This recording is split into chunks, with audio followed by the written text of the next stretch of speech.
এই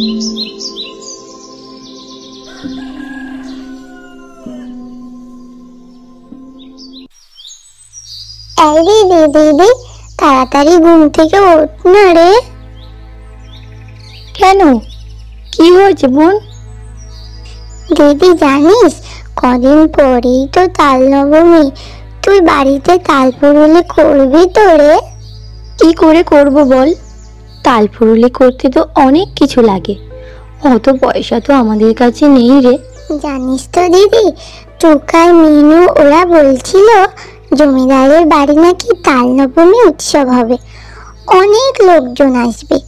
টুকাই মিনুদেরকেও বলবে, আমাদেরকেও বলবে মনে হয়, তাহলে খুব মজা হবে।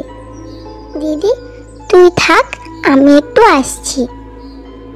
কোথায় যাচ্ছিস এই বৃষ্টির মধ্যে? আরে আমার কথাটা তো শোন। একটাও কথা শোনে না, মেয়েটাকে নিয়ে যে কি করব। 2 বছর আগে রুনু আর ঝুনুর মা বাবা মহামারীতে মারা যায়, তাই তারা তাদের ঠাকুমার কাছেই থাকতো। ঝুনু তার বন্ধুদের কাছে শোনে যে তারা জমিদারের বাড়ি নিমন্ত্রণ খেতে যাবে, তাই ঝুনু বৃষ্টিতে ভিজে ভিজে তাল কুড়াতে যায়।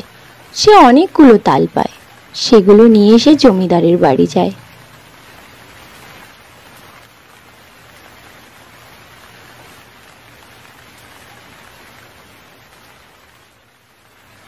কেউ আছো বাড়িতে?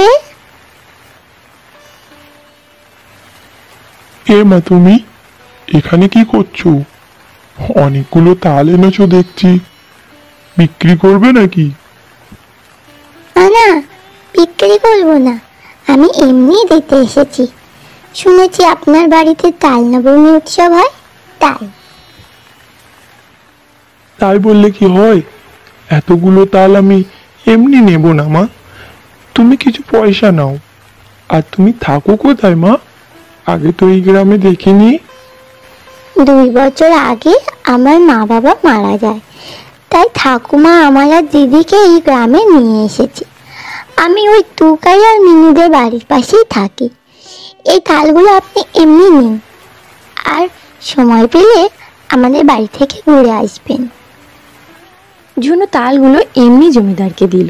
সে ভাবলো তারা তো নতুন এই গ্রামে, তাই সে যদি এই তালগুলো এমনি জমিদারকে দেয় তাহলে তাদের হয়তো নিমন্ত্রণ করবে।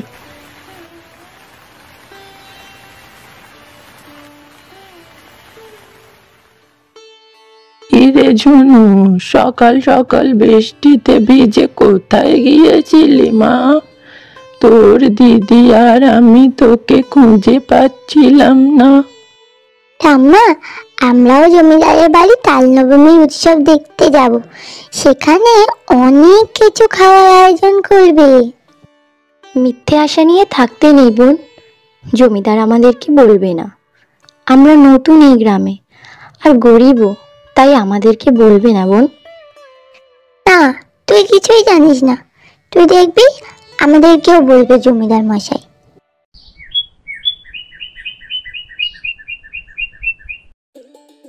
কিরে দিদি, তুই বলছিলি আমাদের নিমন্ত্রণ করবে না, দেখলি তো আমাদেরকেও বলে গেছে। ঠাম্মা তাড়াতাড়ি চলো, না হলে তালের পায়েস, তালের সন্দেশ এই সব খাবার শেষ হয়ে যাবে।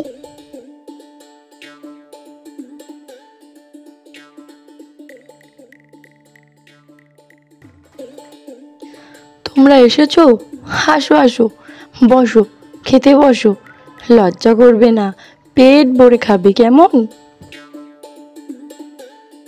দেখ দেখ দিদি, তালের সন্দেশ আসছে। কি দারুণ গন্ধ বার হচ্ছে, পেট ভরে গেছে। দিদি খুব মজা হচ্ছে বল। বোন, এই বোন, ঘুম থেকে ওঠ তাড়াতাড়ি, আজ তো তাল নবমী। ঝুনু দিদির কথা শুনে তাড়াতাড়ি উঠে পড়ে। সে ছুটে ঘর থেকে বাইরে আসে রাস্তার কাছে। ওই মিনু, কোথায় যাচ্ছিস? আমরা জমিদার বাড়ি যাচ্ছি রে, আজ আমাদের ওখানে নিমন্ত্রণ আছে। তোকে বলেনি? আজ ওখানে অনেক কিছু খাওয়া দাওয়া হবে। হ্যাঁ বলেছে তো, আমরা পরে যাব, তোরা যা,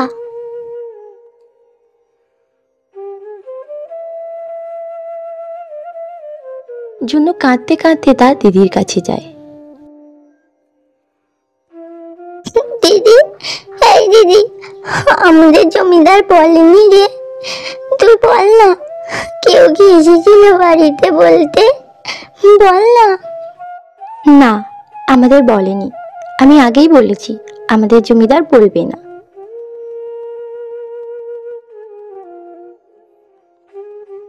আমরাও খাবো তালের পায়েস, আমরাও বানাবো তালের সন্দেশ। তুই দাঁড়া দিদি, আমি আসছি। জুনো ছুটে চলে যায় তালতলায়। সেখানে সে অনেক তাল পায়। সে ভাবলো কিছু তাল সে বিক্রি করবে আর কিছু তাল সে বাড়ি নিয়ে যাবে।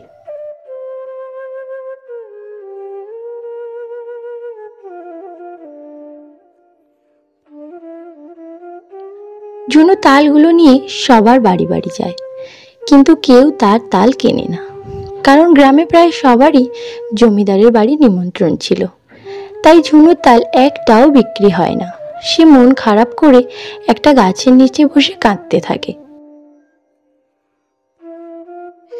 একটাও তাল তো বিক্রি হয়নি, তাহলে কি আমি তালের পায়েস খেতে পারবো না?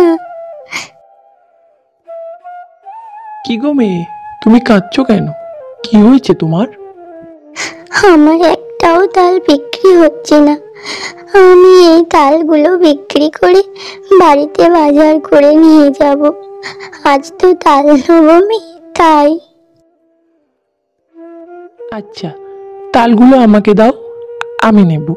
বলো কত দিতে হবে? আপনি যেমন ভালো বোঝেন দিন। আমি তো একটা একটা তালের দাম 5 পয়সা জানি। আচ্ছা, আমাকে সব তালগুলো দাও, আমি 1 টাকা করে দেব। এটা শুনে ঝুনু অনেক খুশি হয়ে যায় আর সে লোকটার কাছে সব তাল বিক্রি করে মুদির দোকানে যায় আর দোকান থেকে তালের পায়েস পুরুলি করতে যা যা লাগবে সব বাজার করে নিয়ে যায়।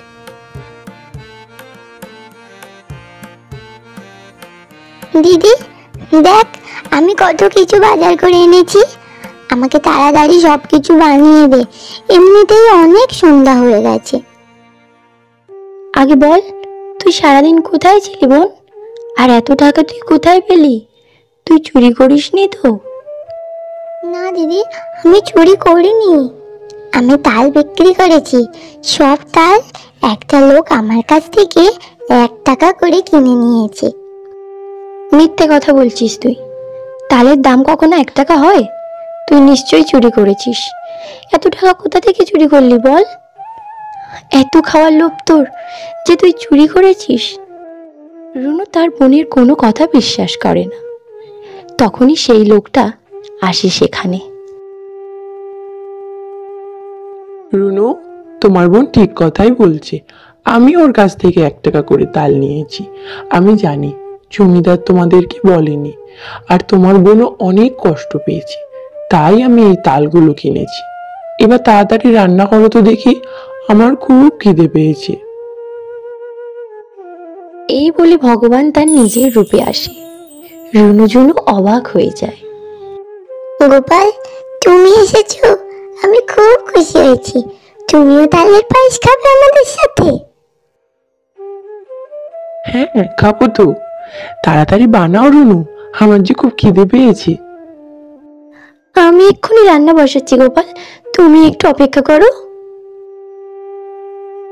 সেদিন রাতে তারা খুব মজা করে তালের পায়েস, পুরুলি, সন্দেশ খায়। গোপাল, আরো বুড়ুলি নাও। খুব সুন্দর হয়েছে রান্নাগুলো। আমার দিদির হাতে জাদু আছে।